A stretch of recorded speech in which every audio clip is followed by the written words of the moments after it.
El conmovedor cuento Eleonora, publicado por primera vez en 1842 en la revista The Gift, nos envuelve en una historia de amor, pérdida y la lucha entre la pasión y la culpa. En Eleonora, Poe nos presenta a un narrador anónimo que vive en un idílico valle junto a su prima y amada, la hermosa Eleonora. A través de una prosa muy evocadora, el autor explora la intensidad de su amor y la profunda conexión que comparten en medio de un entorno casi sobrenatural. Sin embargo, la tragedia irrumpe en su existencia cuando Eleonora enferma y hace prometer al narrador que nunca se casará con otra mujer. Con su maestría habitual, Poe sumerge al lector en un mundo donde la belleza, el amor y la pérdida se entrelazan de forma inolvidable. Eleonora es testimonio de la capacidad de Poe para explorar las profundidades del corazón humano y los conflictos internos que surgen cuando el amor y el deber se enfrentan. Si disfrutas de nuestras narraciones de Edgar Allan Poe, te invitamos a compartirlas y a suscribirte a nuestro canal. Y ahora escuchemos Eleonora de Edgar Allan Poe. Subconservazione forma specificae salva anima. Raimundo Lulio. Vengo de una raza notable por la fuerza de la imaginación y el ardor de las pasiones. Los hombres me han llamado loco, pero todavía no se ha resuelto la cuestión de si la locura es o no la forma más elevada de la inteligencia. Si mucho de lo glorioso, si todo lo profundo, no surgen de una enfermedad del pensamiento, de estados de ánimo exaltados a expensas del intelecto general. Aquellos que sueñan de día conocen muchas cosas que escapan a los que sueñan solo de noche. En sus grises visiones obtienen atisbos de eternidad y se estremecen, descubriendo que han estado al borde del gran secreto. De un modo fragmentario, aprenden algo de la sabiduría propia y mucho más del mero conocimiento propio del mal. Penetran, aunque sin timón ni brújula, en el vasto océano de la luz inefable. Y otra vez, como los aventureros del geógrafo Nubio, agressi sunt mari tenebrarum quid in neo esset exploratori. Diremos pues que estoy loco. Concedo por lo menos que hay dos estados distintos en mi existencia mental. El estado de razón lúcida, que no puede discutirse y pertenece a la memoria de los sucesos de la primera época de mi vida, y un estado de sombra y duda, que pertenece al presente y a los recuerdos que constituyen la segunda era de mi existencia. Por eso, creed lo que contaré del primer periodo, y a lo que pueda relatar del último, conceded tan solo el crédito que merezca, o dudad resueltamente, y si no podéis dudar, haced lo que Edipo ante el enigma. La amada de mi juventud, de quien recibo ahora con alma claramente estos recuerdos, era la única hija de la hermana de mi madre, que había muerto hacía largo tiempo. Mi prima se llamaba Eleonora. Siempre habíamos vivido juntos, bajo un sol tropical en el valle de la hierba irisada. Nadie llegó jamás sin guía a aquel valle, pues quedaba muy apartado entre una cadena de gigantescas colinas que lo rodeaban con sus promontorios, impidiendo que entrara la luz en sus más bellos escondrijos. No había sendero hollado en su vecindad y para llegar a nuestra feliz morada era preciso apartar con fuerza el follaje de miles de árboles forestales y pisotear el esplendor de millones de flores fragantes.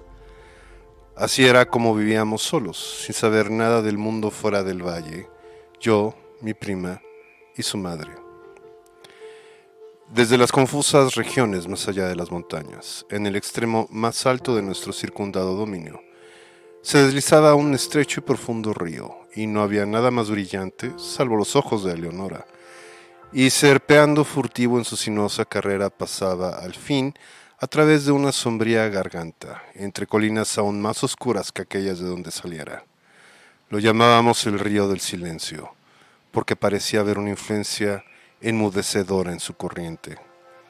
No brotaba ningún murmullo de su lecho, y se deslizaba tan suavemente que los aljofarados guijarros que nos encantaba contemplar en lo hondo de su seno no se movían, en quieto contentamiento, cada uno en su antigua posición, brillando gloriosamente para siempre. Los márgenes del río y de los numerosos arroyos deslumbrantes que se deslizaban por caminos sinuosos hasta su cauce, así como los espacios que se extendían desde las márgenes descendiendo a las profundidades de las corrientes hasta tocar el lecho de guijarros en el fondo, esos lugares, no menos que la superficie entera del valle, desde el río hasta las montañas que lo circundaban, estaban todos alfombrados por una hierba suave y verde, espesa, corta, perfectamente uniforme y perfumada de vainilla, pero tan salpicada de amarillos ranúnculos, margaritas blancas, purpúreas violetas y asfodelos rojo rubí, que su excesiva belleza hablaba a nuestros corazones con altas voces del amor y la gloria de Dios. Y aquí y allá, en bosquecillos entre la hierba, como selvas de sueño, brotaban fantásticos árboles cuyos altos y esbeltos troncos no eran rectos, mas se inclinaban graciosamente hacia la luz que asomaba a mediodía en el centro del valle. Las manchas de sus cortezas alternaban el vívido esplendor del ébano y la plata, y no había nada más suave, salvo las mejillas de Eleonora, de modo que, de no ser por el verde vivo de las enormes hojas que se derramaban desde sus cimas en largas líneas trémulas, retozando con los céfiros, podría habérselos creído gigantescas serpientes de Siria rindiendo homenaje a su soberano, el sol. Tomados de la mano durante 15 años, erramos Eleonora y yo por ese valle antes de que el amor entrara en nuestros corazones. Ocurrió una tarde al terminar el tercer lustro de su vida y el cuarto de la mía. Abrazados junto a los árboles serpentinos, mirando nuestras imágenes en las aguas del río del silencio. No dijimos una palabra durante el resto de aquel dulce día, y aún al siguiente nuestras palabras fueron temblorosas, escasas. Habíamos arrancado al dios Eros de aquellas ondas, y ahora sentíamos que había encendido dentro de nosotros las ígneas almas de nuestros antepasados. Las pasiones que durante siglos habían distinguido a nuestra raza llegaron en tropel con las fantasías por las cuales también era famosa, y juntos respiramos una dicha delirante en el valle de la hierba irisada. Un cambio sobrevino en todas las cosas. Extrañas, brillantes flores estrelladas brotaron en los árboles donde nunca se vieron flores. Los matices de la alfombra verde se ahondaron, y mientras una por una desaparecían las blancas margaritas, brotaban en su lugar, de a 10, los asfódelos rojo rubí. Y la vida surgía en nuestros senderos, pues altos flamencos hasta entonces nunca vistos, y todos los pájaros gallos resplandecientes desplegaron su plumaje escarlata ante nosotros. Peces de oro y plata frecuentaron el río, de cuyo seno brotaba poco a poco un murmullo que culminó al fin en una arrulladora melodía más divina que la del arpa eólica, y no había nada más dulce, salvo la voz de Eleonora. Y una nube voluminosa que habíamos observado largo tiempo en las regiones del Espero flotaba en su magnificencia de oro y carmesí, y difundiendo paz sobre nosotros descendía cada vez más, día a día, hasta que sus bordes descansaron en las cimas de las montañas, convirtiendo toda su oscuridad en esplendor y encerrándonos como para siempre en una mágica casa prisión de grandeza y de gloria. La belleza de Eleonora era la de los serafines, pero era una doncella natural e inocente, como la breve vida que había llevado entre las flores. Ningún artificio disimulaba el fervoroso amor que animaba su corazón, y examinaba conmigo los escondrijos más recónditos mientras caminábamos juntos por el valle de la hierba irisada y discurríamos sobre los grandes cambios que se habían producido en los últimos tiempos. Por fin, habiendo hablado un día, entre lágrimas, del último y triste camino que debe sufrir el hombre, en adelante se demoró Eleonora en este único tema doloroso, vinculándolo todo con nuestras conversaciones, así como en los cantos del bardo de Shiraz. Las mismas imágenes se encuentran una y otra vez en cada grandiosa variación de la frase. Vio el dedo de la muerte posado en su pecho y supo que, como la efímera, había sido creada perfecta en su hermosura solo para morir. Pero para ella, Los terrenos de la tumba se reducían a una consideración que se me reveló una tarde a la hora del crepúsculo, a las orillas del río del silencio. Le dolía pensar que, una vez sepulta en el valle de la hierba erizada, yo abandonaría para siempre aquellos felices lugares, transfiriendo el amor entonces tan apasionadamente suyo a otra doncella del mundo exterior y cotidiano. Y entonces, allí, me arrojé precipitadamente a los pies de Eleonora y juré, ante ella y ante el cielo, que nunca me uniría en matrimonio con ninguna hija de la tierra, que en modo alguno me mostraría desleal a su querida memoria o a la memoria del abnegado cariño cuya bendición había yo recibido. Y apelé al poderoso amo del universo como testigo de la piadosa solemnidad de mi juramento. Y la maldición de él o de ella, santa en el Elíseo, que invoqué si traicionaba aquella promesa, implicaba un castigo tan horrendo que no puedo mentarlo. Y los brillantes ojos de Eleonora brillaron aún más al oír mis palabras, y suspiró como si le hubieran quitado del pecho una carga mortal, y tembló y lloró amargamente, pero aceptó el juramento, pues ¿qué era sino una niña? Y el juramento la alivió en su lecho de muerte. Y me dijo pocos días después, en tranquila agonía, que en pago de lo que yo había hecho para confortación de su alma, velaría por mí en espíritu después de su partida, y si le era permitido, volvería en forma visible durante la vigilia nocturna. Pero si ello estaba fuera del poder de las almas del paraíso, por lo menos me daría frecuentes indicios de su presencia, suspirando sobre mí en los vientos vesperales, o colmando el aire que yo respirara con el perfume de los incensarios angélicos, y con estas palabras en sus labios, sucumbió su inocente vida, poniendo fin a la primera época de la mía. Hasta aquí he hablado con exactitud, pero cuando cruzo la barrera que en la senda del tiempo formó la muerte de mi amada y comienzo con la segunda era de mi existencia, siento que una sombra se espesa en mi cerebro y duda de la perfecta cordura de mi relato. Mas dejadme seguir.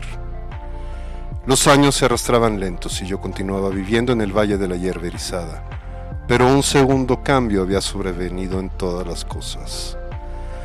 Las flores estrelladas desaparecieron de los troncos de los árboles y no brotaron más.